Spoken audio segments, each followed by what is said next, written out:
அப்படியே சும்மா நம்ம சாப்பிடலாமா எவ்வளவு துண்டு போட்டு வச்சிடும்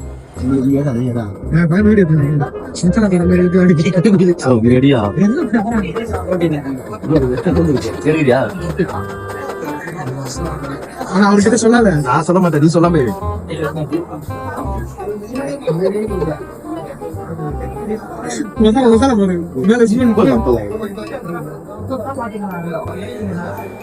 மேல ஸ்பூன்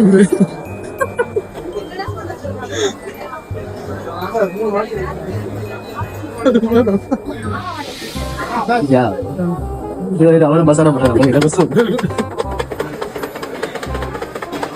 திட்ட பணிகளையும் முடிவுற்ற பல கட்டிடங்களையும் தனது தொடர் பயணங்களால் பதிவு விழாவில் 139.97 திட்ட பணிகளை 207 கோடி மதிப்பீட்டிலான அரசு நலத்திட்ட உதவிகளை 38,956 பயனாளி